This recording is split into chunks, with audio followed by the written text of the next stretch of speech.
Let's be honest, most matric study advice is absolute garbage, guys.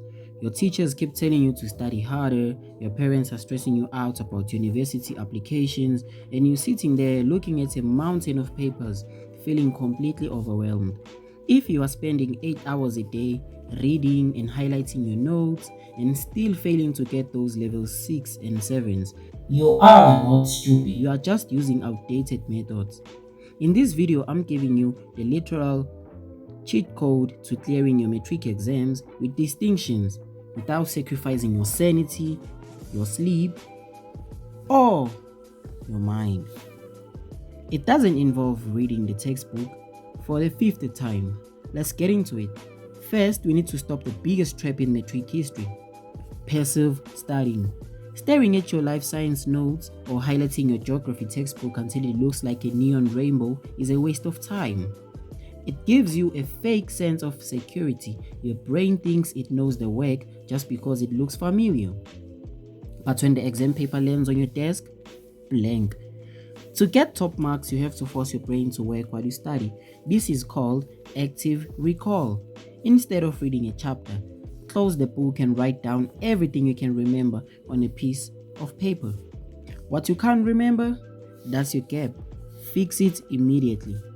Now, let's talk about actual techniques that will save your marks. Number 1, the Pomodoro method.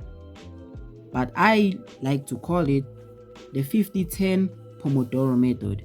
So, you are going to forget about the initial 25th minute study rule for the Pomodoro. What I mean by this is that for matric subjects like mathematics and physical sciences, 25 minutes is not enough to get deep into a complex problem.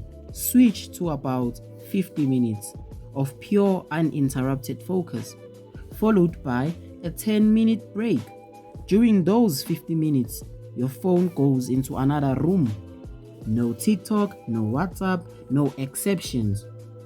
Oh, and during your 10 minutes break, do not use your cell phone. Do not go to TikTok or just scroll around, because you are still trying to process new information and that may deter you from absorbing the new information. Number 2, spaced repetition. You cannot cram for finals. Your brain forgets information exponentially. If you study organic chemistry today, you need to review it again in 2 days, then in 7 days, then in 14 days, then in 28 days. This locks the information into your long-term memory so you don't panic the night before the exam. Yes, you.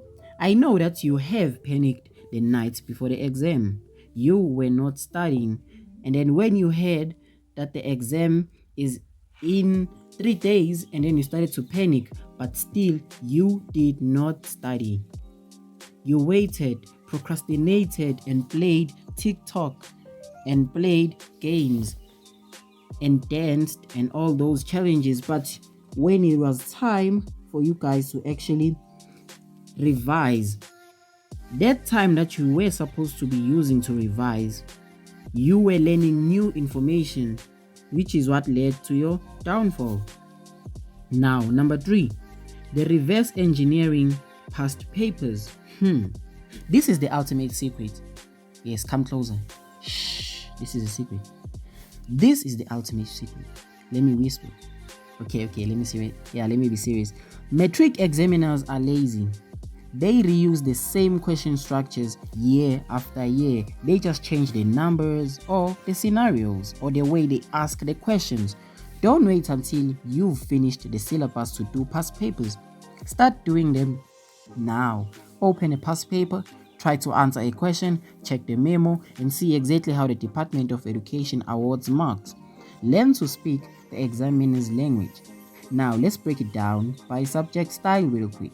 So, for the content-heavy subjects like life sciences, geography, history, use mind maps and stories.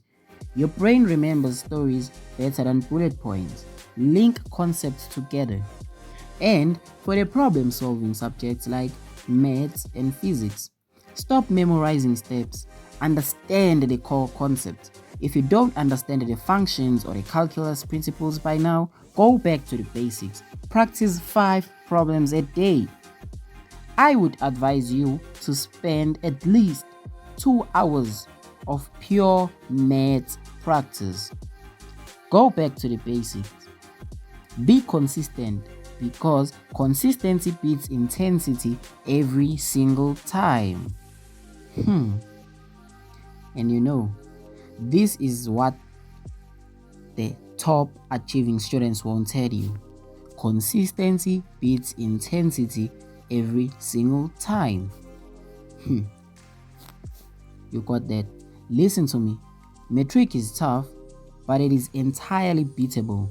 You don't need to be a genius. You just need a strategy. You have the time and you definitely have the potential to get into that dream university, into that dream course that you've been dreaming about, and make yourself proud at the end of the day.